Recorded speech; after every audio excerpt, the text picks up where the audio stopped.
Assalamualaikum warahmatullahi wabarakatuh. Berjumpa lagi kita semua saudara-saudara yang saya hormati dan saya banggakan dimanapun kalian berada. Semoga dalam baik-baik saja menjalani kehidupan di mana saat ini Sang Raja Jawa mengendalikan semua dinamika politik sehingga mempengaruhi sendi-sendi kehidupan kita bermasyarakat. Dengan itu, saat ini kita membahas kembali politik saat ini. Sebagaimana DPR telah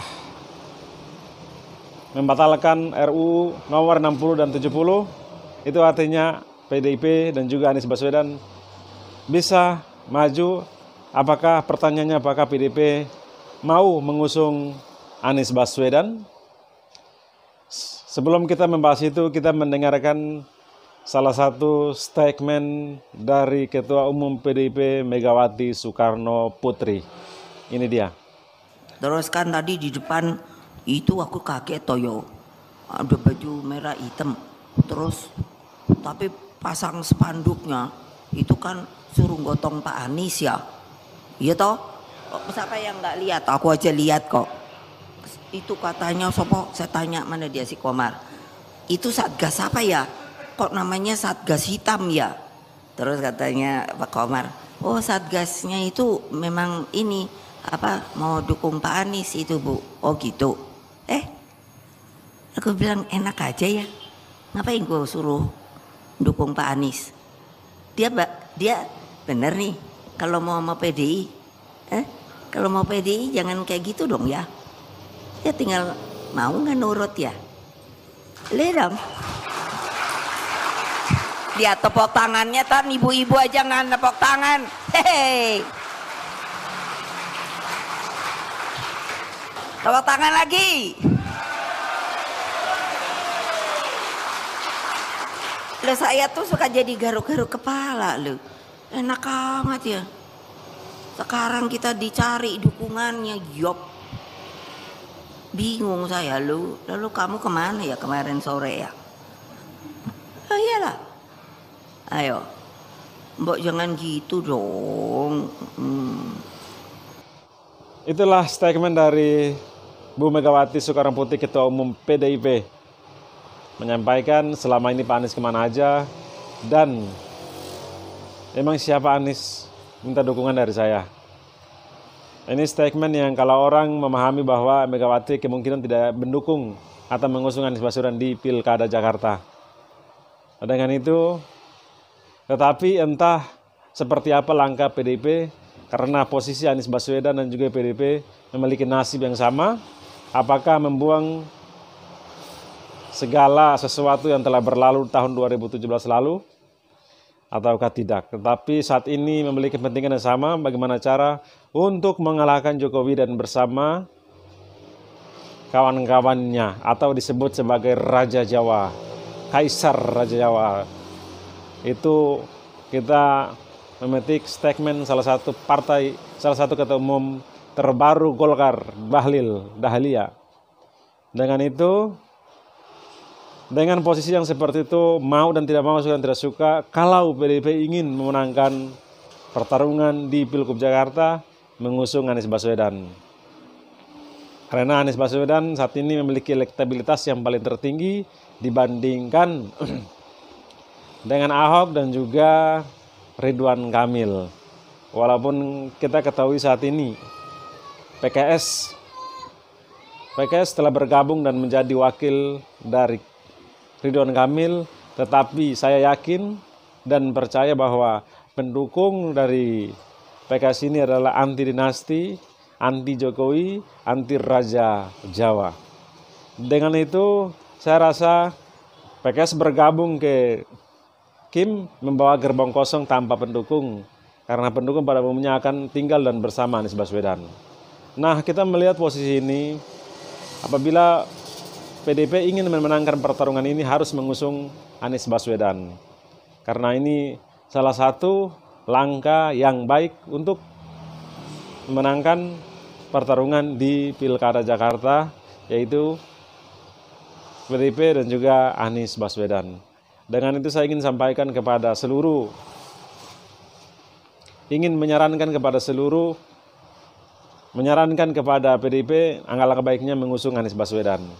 Kalau kalian ingin menang, saya yakin 1000% kalau kalian mengusung kader kalian sendiri yang elektabilitasnya ada yang 1%, yang tertinggi hanya Ahok, tetapi Ahok memiliki masa lalu yang kelam, yang elektabilitasnya akan mentok, dan saya yakin apabila Ahok dimajukan, pendukung dari PKS atau Anies Baswedan akan memilih RK atau Ridwan Kamil. Karena namanya politik identitas pasti ada di dalam pemilih-pemilih yang ada di Jakarta. Apalagi Ahok telah memiliki masa lalu yang seperti itu. Dengan itu, apabila PKS ingin memenangkan pertarungan, harus mengusung Anies Baswedan. Oke, selanjutnya kita akan mendengarkan salah satu pembicara yang sangat mengompori PDIP untuk tidak mengusung Anies Baswedan. Yaitu siapakah dia adalah? Dia adalah Kodari. Dia adalah salah satu pendukung garis keras yang mengompori PDIP untuk tidak mengusung Anies Baswedan karena ketakutan.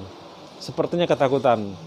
Dengan itu kita mendengarkan statement-statement beliau. Silakan menyaksikan. Tapi kalau Mas Kodari menilainya melihat sejarah dari PDIP akan mengusung sosok yang dari partai atau ada kemungkinan non partai ataupun non kader juga? Ya, pertama kan selama ini PDI Perjuangan tuh diteguhkan sebagai partai kader ya, yang betul-betul memprioritaskan kader, dan memang selama ini track recordnya PDI Perjuangan itu mengedepankan kader itu saya lihat agak lebih dibandingkan dengan partai yang lain. Buat PDI Perjuangan walaupun surveinya rendah, tapi karena dia kader itu sering diberikan kesempatan gitu ya. Banyak contoh di Bekasi, di Jawa Barat, di berbagai tempat lah. Itu udah fakta sejarah. Tapi di Sumatera Utara strateginya agak berbeda seperti itu Mas Kodari? Iya, iya. Nah ini yang nomor 2 nih, nomor 2 ya, masuk nomor 2. Nomor 2, Ibu Mega tadi itu mengatakan begini, bahwa kemarin kemana aja.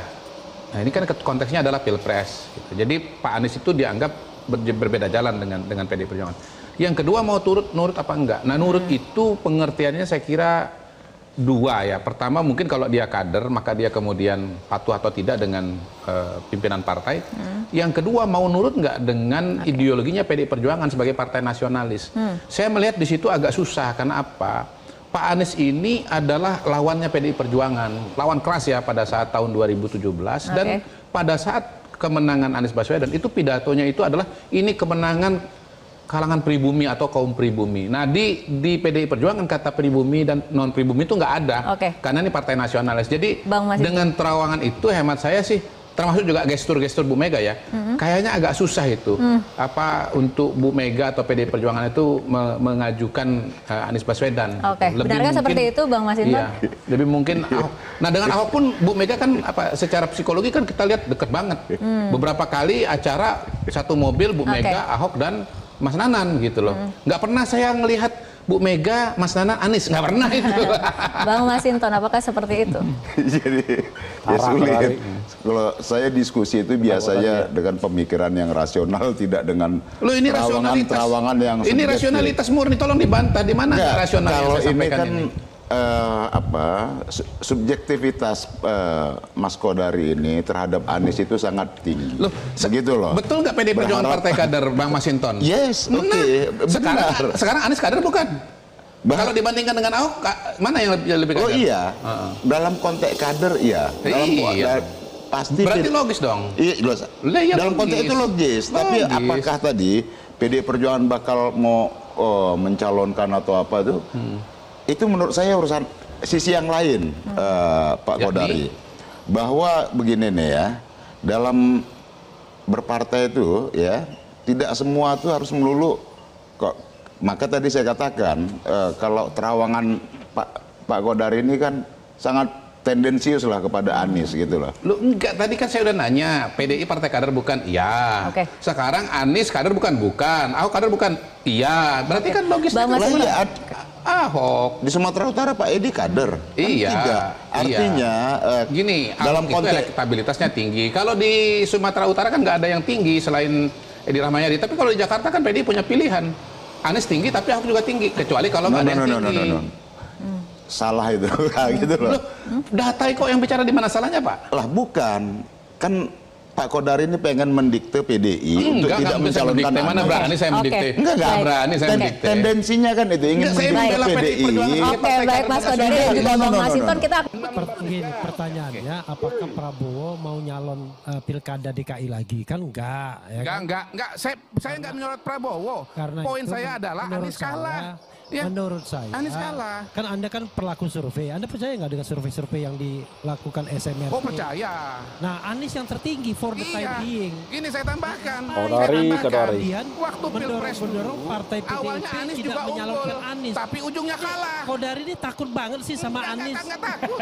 Takut Anda kelihatan bener Mana takut. ada pemenang takut? Wah takut. Ini data historis. Ini kelihatan. Awalnya Anies menang, tapi Anda kemudian itu jadi kalah. takut kalau Anies nyalon. Kenapa sih takut, heran? maju aja. Kita bertanding Yang saya aja. bantah ini begini. Anda kan sudah Beliau 12 mengatakan partai politik. bahwa Anies ini akan Kok penakut sekali sih Anda jadi orang sudah presiden, sudah wakil presiden, sudah menteri-menteri, sudah apa penakut dia ini orang, heran saya.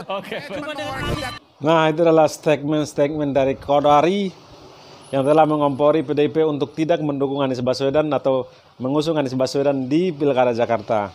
Sebagaimana kita ketahui bahwa misi mereka telah gagal total, yaitu mencegah Anies Baswedan, tetapi dengan putusan MK, Anies Baswedan kemungkinan bisa maju. Dan setelah itu, Kodari memiliki pekerjaan baru bagaimana cara untuk mengompori PDIP untuk tidak mengusung Anies Baswedan dengan statement-statement yang tidak berbobot. Karena itu memang pekerjaan beliau yang telah ditugaskan oleh Kim, karena MK telah membatalkan misi mereka itu gagal. Jadi misi selanjutnya adalah bagaimana cara membisiki PDIP untuk tidak mengusung Anies Baswedan. Karena mereka melihat tahu bahwa Anies memiliki kekuatan yang sangat kuat dan masyarakat Jakarta tidak mudah untuk disogok,